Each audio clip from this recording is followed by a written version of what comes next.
சங்கைக்குரிய பெருமக்களே, புனிதமான ரமலான் ஷரீஃப் முடிந்ததோடு மகத்தான ஹஜ்ஜினுடைய மாதங்கள் தொடங்கியுள்ளது. உலகெங்கிலும் வாழக்கூடிய முஸ்லீம்களிலிருந்து பல லட்சோபலட்ச மக்களினுடைய இதயங்கள் அல்லாஹுவின் திரு ஆலயமாம் முதல் ஆலயமாம் காபாவை நோக்கி திரும்பி இருக்கிறது. எப்போது அந்த புனித மண்ணில் நம்முடைய பாதத்தை வைப்போம், அந்த காபத்துல்லாவை கண்ணார கண்டு இதயம் மகிழ்வோம் என்று ஏங்கி துடிக்கக்கூடிய இதயங்கள் பல லட்சம். குறிப்பாக புதிதாக ஹஜ்ஜுக்கு செல்லக்கூடியவர்களினுடைய மனநிலையை நாம் எண்ணி பார்க்கிறோம். அவர்களுக்கு எத்துணையான கற்பனைகள் அவர்களுடைய நெஞ்சிலே வீற்றிருக்கும், அவர்களுடைய சிந்தனையிலே சுழலும்.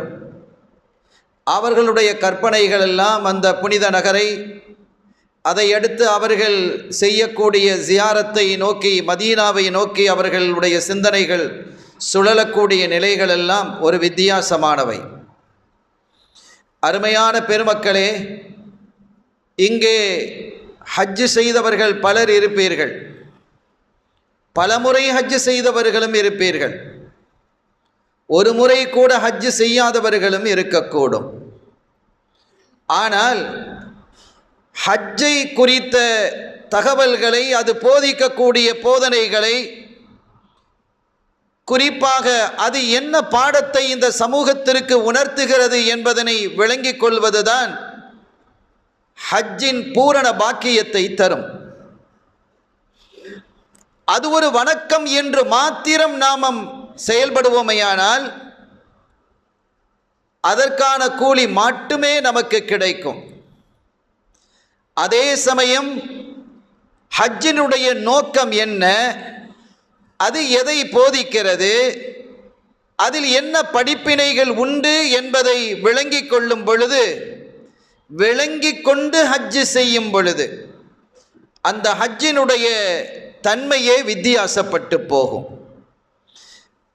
ஒரு காரியத்தை செய்வதற்கு முன்பாக அந்த காரியத்தினுடைய நோக்கம் என்ன, அடிப்படை என்ன என்பதை விளங்குவதுதான் தார்மீக கடமை. விமானம் ஓட்டுவதற்கு முன்பாக விமானத்தை ஓட்டுவதற்கான பயிற்சியை பெற வேண்டும். அந்த விமான சேவையினுடைய நோக்கம் என்ன என்பதை புரிந்து கொள்ள வேண்டும். இன்னும் நான் தெளிவாக சொல்வதாக இருந்தால், ஒவ்வொரு இளைஞனும் திருமணம் முடிப்பதற்கு முன்பாக வாழ்வியல் குறித்த, குறிப்பாக இஸ்லாம் சொல்லக்கூடிய வாழ்வியல் குறித்த செய்திகளை, தகவல்களை, சட்ட நுணுக்கங்களை கொஞ்சமாவது விளங்கிக் கொள்ள வேண்டும். இளைஞர்களும் இளைஞிகளும் அப்படி விளங்காமல், காலம் வந்துவிட்டது, கல்யாணத்திற்கான நேரம் வந்துவிட்டது, வயது வந்துவிட்டது என்பதற்காக திருமணம் நிறையவே அப்படித்தான் முடிக்கப்படுகிறது. அது எங்கே போய் முட்டுகிறது, எங்கே போய் முடிகிறது என்பதை இன்று சமுதாயம் புரியும். அந்த குடும்பத்திற்குள் எத்தனை விரிசல்கள் ஏற்பட்டு இன்னொரு புதிய வாழ்க்கையை அந்த மணமக்கள் தேடுகிறார்கள் என்பதையெல்லாம், அந்த அவல நிலையை நாம் புரியாமல் இல்லை. எனவே எந்த ஒன்றுக்கான அடிப்படை செய்திகளை உணர்ந்து கொண்டு அந்த காரியங்களை செய்யும் பொழுதுதான் அந்த காரியத்தினுடைய, அந்த இபாதத்தினுடைய, அந்த வேலையினுடைய முழு பலனையும் அடைய முடியும். இன்னொரு உதாரணத்தையும் நான் உங்களுக்கு சொல்லவா? ரக்அத்துல் ஆலிமி, ஒரு அறிஞனுடைய 2 ரக்அத்துக்கள், கைரும் மின் அல்ஃபி ரக்அத்தின் மின் கைரி ஆலிமின் அவ் கமா கால அலைஹி ஸலாத்து வஸ்ஸலாம்.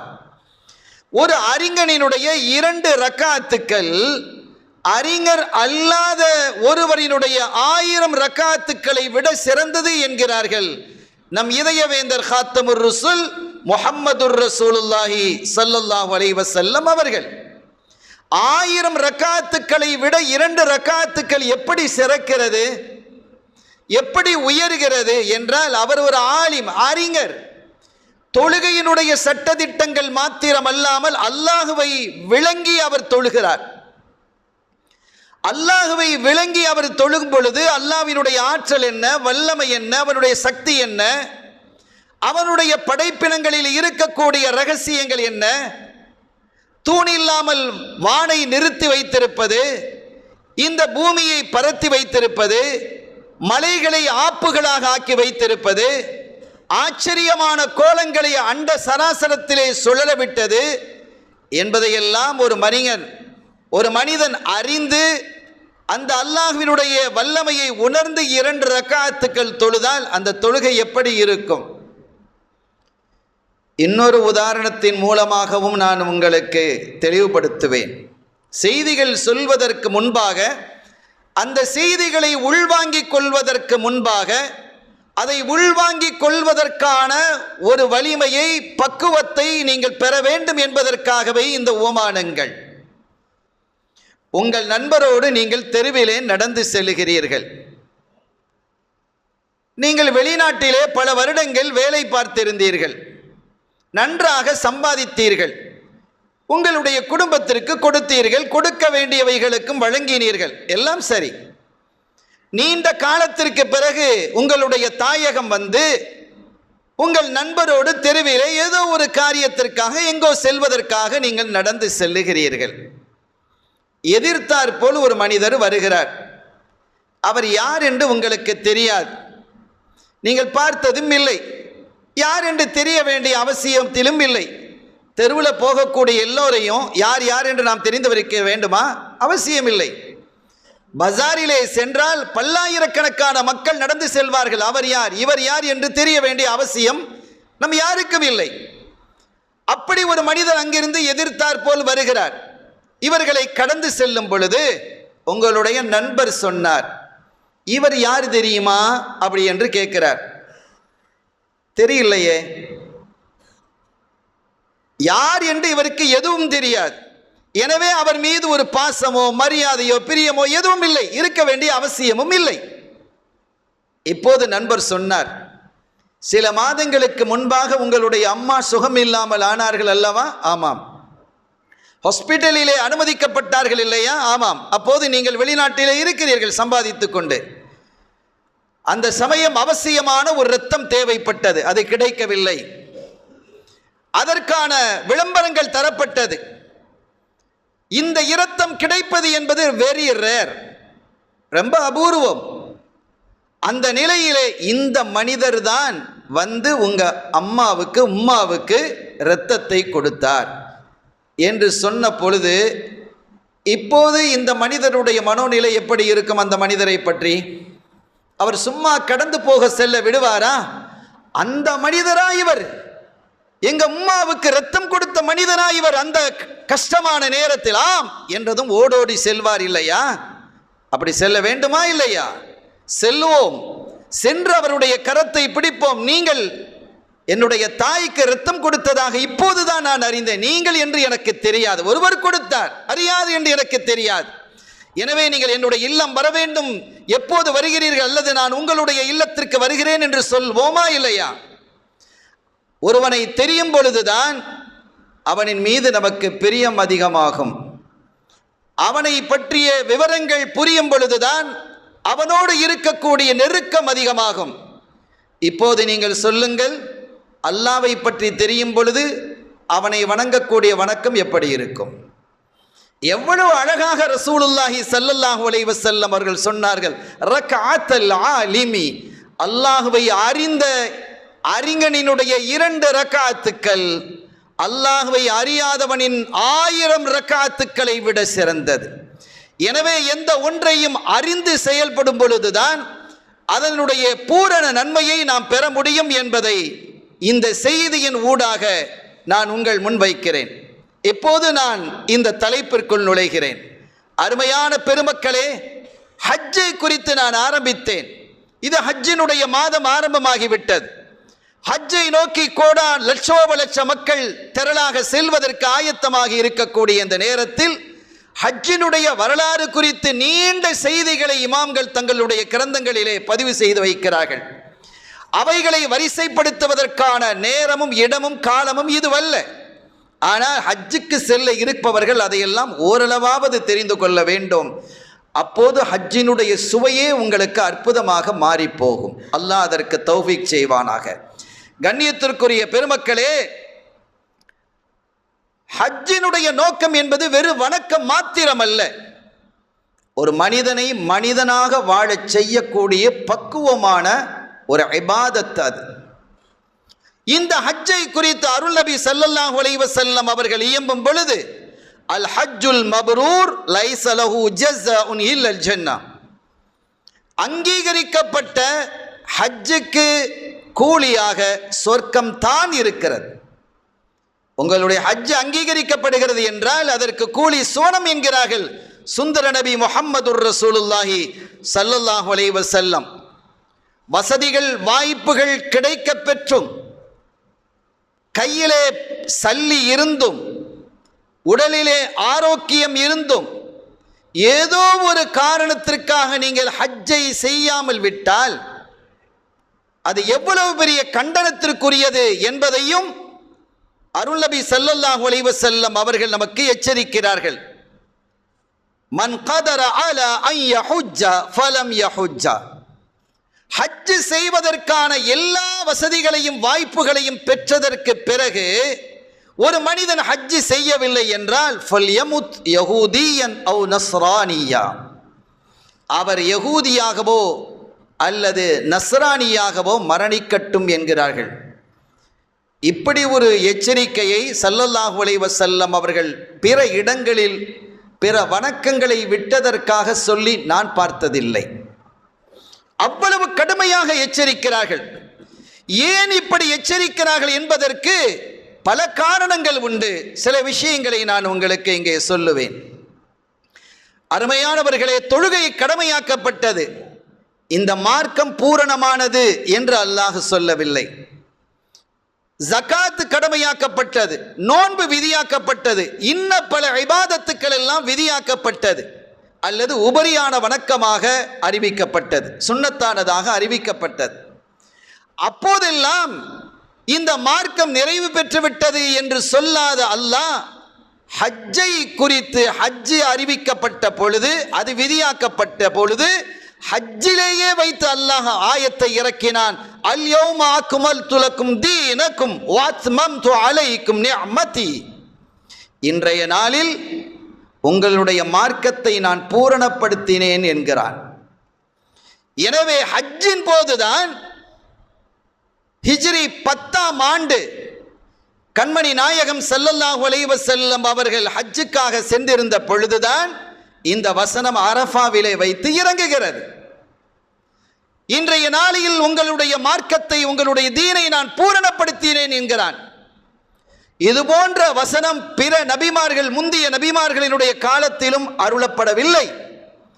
ஆக தீன் பூரணமானது என்பது இந்த ஹஜ்ஜோடு தான். எனவே ஒரு அற்புதம் இல்லையா? இந்த மார்க்கம் நிறைவு பெறுகிறது என்பது ஹஜ்ஜோடு. சில பேர் இப்படியும் நினைத்துக் கொள்கிறார்கள், இது நிறைவான கடமை என்பதால் காலம் கடந்து ஹஜ் செய்து கொள்ளலாம் என்று. அது பிழை. எப்போது ஸல்லல்லாஹு அலைஹி வஸல்லம் அவர்கள் சொன்னார்கள், மன் கதர அலா அன் யஹுஜ்ஜ, ஹஜ் செய்வதற்கான வல்லமையை, சக்தியை, ஆற்றல் எவர் எப்போது பெறுகிறாரோ அப்போது கடமைங்கிறாங்க. எப்போது பெறுகிறார்? அவருக்கு வயது வருகிறது, வசதி இருக்கிறது, உடலிலே ஆரோக்கியம் இருக்கிறது, போக வேண்டியதுதான். ஹஜ் அவர் மீது கடமை. இதுதான் ஹஜ் கடமையாகுவதற்கு ஷருத்துகள். எனவே இந்த ஷருத்து என்ற நிபந்தனைகள் யாரிடத்திலே வந்து விடுகிறதோ அவர் ஹஜ்ஜை செய்ய வேண்டும் என்று மார்க்கம் சொல்லுகிறது.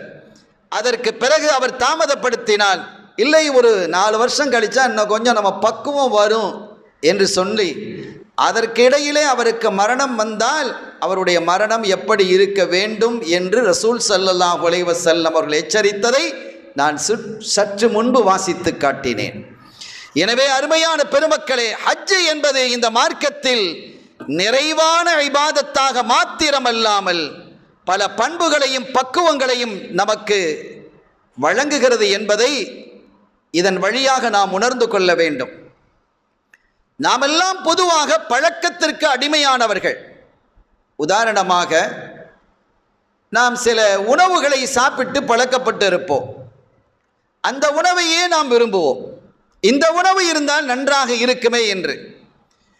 பயணங்களுக்காக, வியாபாரங்களுக்காக, தொழில் தொடர்புக்காக வெளிநாடுகளுக்கு செல்லுவோம். சென்ற பொழுது சில ஹோட்டல்களில் தங்குவோம்.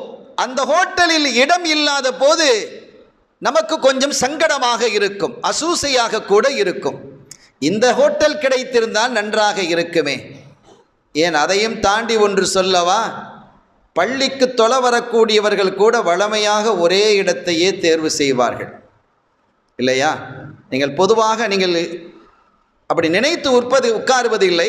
ஆனாலும் வழமையாக நம்முடைய வழக்கம் அந்த இடத்திற்கு நம்மை அழைத்து வந்துவிடும். இது இயல்பு, இது தவறு என்று சொல்லவில்லை. நாம் வழக்கத்திற்கு அடிமையாக இருக்கிறோம், வழக்கத்திற்கு உட்பட்டு இருக்கிறோம். நமக்கு அது பழக்கமாக ஆகிவிட்டது. வாகனம் இருக்கும், ஒரு வாகனத்தை நாம் ஓட்டிச் செல்கிறோம், அதிலேயே நாம் பழகிவிட்டோம். இப்போது நாம் இன்னொரு ஊருக்கு செல்ல வேண்டும், அந்த வாகனம் இல்லை என்றால் அது இருந்தால் அது வேறு, அது இருந்தால்தான் நமக்கு வசதியாக இருக்கும் என்று நாம் சொல்வது இல்லையா? எனவே பொதுவாக நாம் சொல்வது, ஒவ்வொரு மனிதனும் அவனுடைய பழக்கத்திற்கு அடிமைப்பட்டிருக்கிறான். ஆனால் தொழுவதற்கான இடத்தை கூட நாம் வழமைப்படுத்தி இருக்கிறோம், சஃப்பை கூட வழமைப்படுத்தி இருக்கிறோம். நான் வழமையாக 3வது சஃப்பில் இடது பக்கம் அமருவேன், அல்லது நடுப்பகுதியிலே அமருவேன், 4வது சஃப்பிலே வலப்பக்கத்திலே அமருவேன், அங்கே என்னை நீங்கள் தொழுகைக்கு பிறகு பார்த்து கொள்ளலாம் என்றெல்லாம் நாம் சொல்லுவோம். இது தவறான ஒன்று அல்ல. ஆனால் இந்த வழமையிலிருந்து முழுமையாக ஒரு மனிதனை, ஒரு மோமீனை, ஒரு ஹாஜியை அப்புறப்படுத்தி முழுக்க முழுக்க வழக்கத்திற்கான அடிமை அல்ல, நீ அல்லாவிற்கான அடிமை என்பதை சுட்டி காட்டக்கூடிய ஒரு அற்புத தலம்தான் ஹஜ். நீங்கள் கொஞ்சம் எண்ணி பாருங்கள். லப்பைக் என்று குறிப்பிடுகிறீர்கள், தல்பியா. லப்பைக் என்று சொன்னால் என்ன அர்த்தம் தெரியுமா? எல்லோருக்கும் தெரியும், வந்து விட்டேன், ஹாதிராகிவிட்டேன், ஆஜராகிவிட்டேன். அப்படி அல்ல. நீங்கள் உங்களுடைய மனைவியை அழைக்கிறீர்கள், கொஞ்சம் வேலையா இருக்கிறேன், ஏதோ வந்துடுறேன் அப்படின்னு அவங்க சொல்லலாம். இல்லை, அடுப்பில் நிற்கிறேன், அல்ல துணி துவைச்சிக்கிட்டு இருக்கிறேன், கொஞ்சம் இருங்க நான் இப்போ வந்துடுறேன் அப்படின்னு அவங்க பதில் கொடுக்கலாம். உங்களுடைய மகனை நீங்கள் அழைக்கிறீர்கள், மகன் இங்கே வாருங்கள் பாப்பா, இந்த ஒரு நோட்ஸ் எழுதி கொண்டு இருக்கிறேன், இதை முடித்து விட்டு வருகிறேன் என்று சொல்லலாமா? இல்லையா? சொல்லலாம். உங்களுடைய மகளையோ உங்களுடைய தந்தையையோ நீங்கள் அழைக்கிறீர்கள், தாயையோ அழைக்கிறீர்கள், மகன் இப்போது வந்து விடுகிறேன், ஒரு சின்ன வேலையில் இருக்கிறேன், போயிட்டு இப்போ வந்துடுறேன் என்று சொல்லலாமா? இல்லையா? சொல்லலாம். உங்களுடைய பணியாளரை நீங்கள் அழைக்கிறீர்கள், வேலைக்காரரை அழைக்கிறீர்கள், இங்கே வாருங்க என்று கூப்பிட்டதும், இல்லை நான் அங்கே போயிட்டு வர்றேன், அந்த வேலை இருக்குதுன்னு அவர் சொல்லுவாரா? இதோ வந்து விட்டேன் என்று நிற்பார். அதையும் தாண்டி, வேலைக்காரரையும் தாண்டி அடிமையாக இருந்தால், ஒரு காலகட்டத்தில் அடிமை உலகம் இருந்ததா இல்லையா? அந்த அடிமை எஜமானனிடம் ஏதாவது சாக்கு போக்கு சொல்ல முடியுமா? ஏதாவது அவர் அழைத்த போது காரணத்தை சொல்ல முடியுமா? அவர் அழைத்தால் துணி துவைத்துக் கொண்டிருந்தாலும் அந்த துணியோடு, சோப்பு நுரையோடு எஜமானின் பக்கத்தில் வந்து எஜமான் லப்பைக் என்று சொல்லுவார். புரிகிறதா உங்களுக்கு? அல்லாஹ் உங்களை அழைக்கிறான். நீங்கள் லப்பைக் என்று சொல்வதனுடைய நோக்கம் எந்த ஒரு காரணத்தையும் சுட்டிக்காட்டி தாமதப்படுத்த முடியாது. இதோ வந்து விட்டேன் ரப்பே, எஜமானே என்று சொல்வதுதான் லப்பைக்கினுடைய சாரம். எனவே அப்படிப்பட்ட முழுக்க முழுக்க அல்லாஹ்விற்கு மட்டுமே அடிமையாக இருக்கக்கூடிய, வழக்கத்திற்கு அடிமையாக இல்லாத, அவனுக்கு முழுமையாக கட்டுப்பட்ட ஒரு மூமினாக வாழும் தலம்தான் ஹஜ்ஜினுடைய தலம் என்பதை இங்கே நாம் புரிந்து கொள்ள வேண்டும். இந்த ஹஜ் இன்னொரு செய்தியையும் நமக்கு சொல்லுகிறது. நமக்கு தெரியும், ஒரு கொடுங்கோல் ஆட்சியை புரிந்தவர் ஹிட்லர், யகூதிகளை கொன்று குவித்தார். இதெல்லாம் அவர் எவ்வளவு பெரிய ஹைரான வேலை செஞ்சிருக்கிறார் நமக்கு புரியுது. நாம் அந்த தகவலுக்கு போகவில்லை. ஆனால் அவர் சொன்ன ஒரு செய்தி, இந்த உலகத்திலே ஒரு விஷயம் என்னை ஆச்சரியப்படுத்துகிறது. அந்த விஷயத்தில் முஹம்மது நபி ஸல்லல்லாஹு அலைஹி வஸல்லம் அவர்கள் ஜெயித்து விட்டார்கள் என்னை அப்படி அதிர வைக்கிறது என்கிறார்கள். எந்த ஒரு ஒருங்கிணைப்பாளரும் இல்லாமல் பல லட்சம் மக்கள் கூடக்கூடிய தளமாக ஹஜ்ஜு இருக்கிறது. அந்த ஹஜ்ஜில் போய் அங்களுக்கு பல வழிகாட்டிகள் இருந்து அப்படி இப்படி இப்படி என்று சொல்லக்கூடியவர்கள் யார் இருக்கிறார்கள்? எல்லோரும் மினாவை நோக்கி செல்கிறார்கள், எல்லோரும் அரஃபாவை நோக்கி செல்கிறார்கள், எல்லோரும் ஒட்டுமொத்தமாக முஸ்தலிஃபாக்கு வருகிறார்கள், மினாவுக்கு வருகிறார்கள், கல்லெறிகிறார்கள்.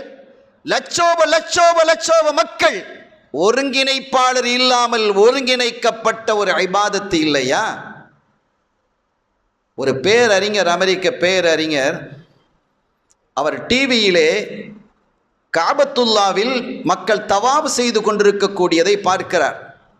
ஹஜ்ஜினுடைய காலம், எவ்வளவு மக்கள் இருப்பார்கள், லட்சோப லட்ச மக்கள் கூடியிருக்கக்கூடிய அந்த காட்சியை பார்த்த பொழுது பக்கத்திலே அந்த அறிஞர் பிற மதத்தை சார்ந்தவர், பக்கத்திலே அவருடைய நண்பர் ஒரு முஸ்லிம் இருக்கிறார். அப்போது அவர் பார்த்து கொண்டு இருக்கும் பொழுது அந்த காட்சியை பார்த்து அப்படி பிரமித்து போயிருக்கிறார் அந்த அறிஞர். பாங்கு சொல்லப்படுகிறது ஹரம் ஷரீஃபில். அப்போது இவர் கேட்கிறார், இந்த முஸ்லீம், இவர்களெல்லாம் ஒன்று கூடி தொழணும், இப்படி சுற்றிக்கிட்டே இருக்கிறாங்க. இப்போ தொழுகைக்கான நேரம் நெருங்கி விட்டது, அதான் சொல்லுகிறார்கள், அதற்கான இக்காமத்து சொல்லப்படும். இந்த லட்சோப லட்ச மக்களும் தங்களை வரிசைப்படுத்தி ஒன்றுபடுத்திக் கொள்வதற்கு எவ்வளவு நேரமாகும் என்று கேட்ட பொழுது, குறைந்தபட்சம் இது லட்ச மக்கள் இருப்பதின் காரணத்தினால் ஒரு 3 அல்லது 4 மணி நேரம் ஆகலாம். பாங்கு சொல்லி 3-4 மணி நேரத்துக்கு பிறகு தான் தொழணும் அவருடைய கருத்தின் பிரகாரம். எப்படி நடக்கிறது என்று பாருங்கள் என்ற பொழுது கொஞ்ச நேரத்தில் இகாமத்து சொல்லப்பட்டது. இஸ்தவு, உங்களுடைய சஃப்புகளை நேராக்குங்கள் என்று இமாம் சொன்ன பொழுது சஃப்பு நேராக இருந்தது. அதிர்ந்து போனார் அந்த பேரறிஞர். என்ன ஆச்சரியம் இது! ஒருங்கிணைப்பாளர் இல்லாமல் எப்படி இது நடக்கிறது? அதுதான் கண்மணி ஸல்லல்லாஹு அலைஹி வஸல்லம் அவர்கள் இந்த சமூகத்திற்கு கற்றுத்தந்த அற்புத பாடம் அது. நாம் ஒன்றாக அந்த சஃபிலே இணையவில்லையா? அந்த டிவியிலே பார்க்கும் பொழுது எவ்வளவு அழகாக இருக்கிறது. இது எத்தனை இதயங்களை கொள்ளை கொள்ளுகிறது, எத்தனை பேரினுடைய இதயங்களை காபாவிற்கு அழைத்து வந்திருக்கிறது, மாற்று மதத்தவரினுடைய இதயங்களை. அப்படிப்பட்ட இந்த சிந்தனையோடு நீங்கள் ஹஜ்ஜு செய்து பாருங்கள். இது எனக்கு மிகப்பெரிய ஆச்சரியத்தை தருகிறது. 2 விஷயங்கள் இந்த உலகத்தில் முஸ்லிம்களை ஒற்றுமைப்படுத்துகிறது. ஒன்று அல் குர்ஆன், உலகெங்கிலும் ஒரே குர்ஆன் மாத்திரமே. இதோ இந்த சம்மான் கோட்டு பள்ளியிலே இருக்கக்கூடிய குர்ஆனும் ஹரம் ஷரீஃபிலே இருக்கக்கூடிய குர்ஆனும், நீங்கள் எந்த நாட்டுக்கு சென்றாலும் அந்த பள்ளியிலே இருக்கக்கூடிய குர்ஆனும் ஏதாவது வேற்றுமை இருக்குமா? இந்த குர்ஆனும் ஹஜ்ஜும் இந்த சமூகத்தை ஒன்றுபடுத்துகிறது, ஒற்றுமையாக்குகிறது. அது எனக்கு மிகப்பெரிய பிரமிப்பை தருகிறது என்று அந்த பேர அரசன் ஹிட்லர் சொல்லி காட்டினான். அருமையான பெருமக்களே, ஒரு சிறு கூட்டத்தை கூட சமாளிப்பதற்கு பெரும் கஷ்டப்படக்கூடிய இந்த காலகட்டத்தில் பல பார்ட்டிகள், பல கட்சிகள் நடத்தக்கூடிய கூட்டங்கள் கொஞ்சம் அதிகமாகும் பொழுது 10,000 பேர் வருவார்கள் என்று எதிர்பார்த்த கூட்டத்தில் 15,000 பேர் வந்தால் என்ன பாடுபடுகிறது அந்த கூட்டம்! எத்தனை பிரச்சனைகள், எத்தனை தள்ளுமுள்ளுகள்! ஆனால் லட்சோப லட்ச மக்கள் கூடக்கூடிய அந்த புனித தலத்தில் எல்லோரும் ஒரே இடத்துல கூடுறாங்க. எல்லோரும் மினாவிற்குள் ஒன்றாக நுழைகிறார்கள், எல்லோரும் அரஃபாவிற்குள் ஒன்றாக நுழைகிறார்கள், எல்லோரும் முஸ்தலிஃபாவுக்கு ஒரே சமயத்தில் நுழைகிறார்கள். நீங்கள் நாளைக்கு போங்க, நாளை மறுநாள் நாங்கள் போகிறோம், அதுக்கு அடுத்து ஒரு 4 நாள் கழித்து நாங்கள் போகிறோம் அப்படின்னு இருக்கா? எல்லாம் ஒரே நேரத்தில் 40 லட்சம் மக்களும் நுழைகிறார்கள். எந்த அசம்பாவிதமும் இல்லை, எந்த தள்ளுமுள்ளும் இல்லை. லப்பைக் லப்பைக் என்ற அற்புதமான அந்த கோஷம் விண்ணை முட்டுகிறது. அல்லாஹு அக்பர் என்ற அந்த கோஷம் விண்ணை அதிர வைக்கிறது. என்ன ஆச்சரியமானது! வெண்புடை பூண்டு அவர்கள் செய்யக்கூடிய அந்த இபாதத்துக்கள் மனதை எப்படியெல்லாம் கொள்ளை கொள்கிறது என்பதை பார்க்கிறோம். எனவே இந்த சிந்தனையோடு, வேறுபட்ட சிந்தனைகளோடு வாழ்ந்த நம்மை, வேறுபட்ட கலாச்சாரத்தோடு வாழ்ந்த நம்மை, வேறுபட்ட மொழிகளோடு வாழ்ந்த நம்மை ஒரே இடத்தில் லப்பைக் என்ற வார்த்தை ஒன்று கூட்டுகிறதா இல்லையா? இது ஹஜ்ஜினுடைய ரகசியம். என்ன ஒரு ஆச்சரியமானது! குறிப்பாக இந்த ஹஜ்ஜிலே மிக விரிவாக பேசப்பட வேண்டிய இடம் என்றால் அது மினா தான். மினா கூடாரத்திலே ஒரு மனிதன் தங்குகிறான் 5 நாள். அங்கே அவன் தங்கி இருக்கக்கூடிய அந்த காலகட்டத்தில் வசதியோடு வாழ்ந்த மனிதன், ஏர் கண்டிஷனில் வாழ்ந்த மனிதன், நல்ல உணவு சாப்பிட்ட மனிதன், அவனுடைய பெட்டிலே படுத்தால் அப்படி ஒரு சுகம் இருக்கும். ஆனால் அங்கே கூடாரத்திற்குள்ளால் கூடார வாழ்க்கை. அது மினா என்பதே ஒரு கூடார வாழ்க்கை இல்லையா? அந்த கூடாரத்திற்குள் அவனுக்கு தரப்பட்டிருக்கக்கூடிய அளவு கபரை விட குறைவானது. ஒரு சின்ன பெட்டு தருகிறார்கள், அவ்வளவுதானே. அதிலே தான் நீங்கள் படுக்க வேண்டும். கொஞ்சம் கொழுத்த மனிதனாக இருந்தால் அங்கும் இங்குமாக புரண்டு படிப்பதற்கு முடியாது. எவ்வளவு பெரிய பக்குவத்தை அந்த ஹஜ் நமக்கு உணர்த்துகிறது. பக்கத்திலே படுத்திருப்பவர் யார் தெரியாது, இடது பக்கத்திலே தூங்கிக் கொண்டிருக்கிறது அவர் யார் தெரியாது. யாரோடோ படுத்து தூங்குகிறோம், யாரோடோ எழுகிறோம், யாரோடோ செல்லுகிறோம், யாரோடோ ஒன்றாக தவாஃப் செய்கிறோம், சாய் செய்கிறோம். நம் பக்கத்தில் வருபவர் யார் தெரியாது இல்லையா? அவர் ஒரு மூமின் என்பது அங்கே இணைத்து வைக்கப்படுகிறது. அந்த இஸ்லாம் ஒவ்வொரு மனிதனையும் இந்த ஹஜ்ஜிலே இணைத்து வாழுகிறது. இது போன்று நீங்கள் ஹஜ்ஜிலிருந்து இல்லம் திரும்பியதற்கு பிறகு நீங்கள் இப்படி வாழ வேண்டும் என்ற பாடத்தை இந்த ஹஜ் நமக்கு போதிக்கிறது என்பதை நாம் உணர்ந்து கொள்ள வேண்டும். ஹஜ்ஜினுடைய ரகசியங்கள், ஹஜ்ஜினுடைய ஆச்சரியங்கள் என்பது நிறையவே இருக்கிறது. அவைகளை வரிசைப்படுத்துவதற்கான இடம் இது இல்லை. ஷைத்தானை நோக்கி கற்களை எறிய வேண்டும் என்று எண்ணுகிறோம். அங்கே ஷைத்தான் இருக்கிறானா என்ன? ஒரு கல் இருக்கிறது, அந்த கல்லை நோக்கி கல்லை வீசுகிறோம். இஸ்லாம் சொன்னது நடக்கிறது. தவாஃபிலே இப்படி நீங்கள் சுற்றுங்கள். இஸ்லாம் எதை விரும்பும்? வலதை முதலாவதாக விரும்பும் இல்லையா? வலது கையால் சாப்பிடு, வலது கையால் காரியத்தை இயக்கு. வலது கைக்கு என்று ஒரு வலது பக்கம் என்பதற்கான ஒரு முறைமை இருக்கிறதா இல்லையா? ஒரு நேர்ச்சை வருகிறது, நமக்கு தரப்பட்டால் அடுத்தது எந்த பக்கத்திலே கொடுக்க வேண்டும்? வலது பக்கத்திலே இருப்பவருக்கு வழங்க வேண்டும். ஆனால் தவாஃப் எப்படி நடக்கிறது? காபாவை நமது இடது புறத்திலே ஆக்கி நாம் சுற்றுகிறோம். ஏன் வலது பக்கத்தில் வச்சே சுத்தினா எப்படி? தவாஃப் கூடாது. அவன் சொன்னான், நாம் செய்கிறோம். ஏன் சொன்னான், எதற்கு சொன்னான், ஏன் அப்படி செய்தால் என்ற கேள்விக்கு அங்கு இடமில்லை.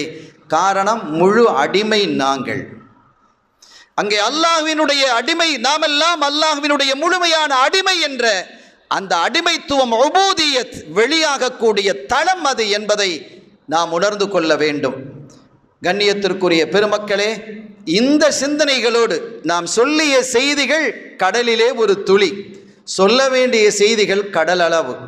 ஆனால் இந்த சொல்லப்பட்ட இந்த குறைந்த செய்திகளோடு ஒரு மனிதன் ஹஜ் செய்தால் சகோதரத்துவ வாஞ்சையோடு, சமத்துவ சிந்தனையோடு, வேறுபாடு இல்லாமல் நாம் எல்லாரும் எப்போதும் அல்லாவின் அடிமை என்ற சிந்தனை நம்முடைய இதயத்தில் ஆழ பதிந்துவிடும். அந்த எண்ணத்தோடு நாம் ஹஜ் செய்து தாயகம் திரும்பும் பொழுது அப்படி பக்குவப்பட்ட மூமீன்களாக, முஸ்லீம்களாக திரும்ப வேண்டும் என்பதுதான் அல்லாஹ் ரசூலினுடைய ஷரியத்தினுடைய விருப்பம் என்பதை உணர்ந்து அப்படி நாம் ஹஜ் செய்வோமாக. வல்ல அல்லாஹ் நாம் செய்யக்கூடிய ஹஜ், வணக்கம், உம்ரா, ஜியாரத் அனைத்தையும் அங்கீகரிப்பானாக. இந்த வருடம் ஹஜ் செய்யக்கூடியவர்களுடைய அந்த பயணத்தை அல்லாஹ் லேசாக்கி அவர்களுடைய கருமங்களை ஹைராக ஆக்கி அவர்கள் செய்யக்கூடிய எல்லா இபாதத்துக்களையும் அல்லாஹ் கபூல் செய்வானாக. பிஹக்கி ஹபீபிஹி ஸல்லல்லாஹு அலைஹி வஸல்லம். எல்லாம் வல்ல அல்லாஹ்வின் அருளையும் ஸல்லல்லாஹு அலைஹி வஸல்லமுடைய ஷஃபாத்தையும் பெறுவோமாக. வ ஆகிரு தஅவானா அல்ஹம்துலில்லாஹி ரப்பில் ஆலமீன்.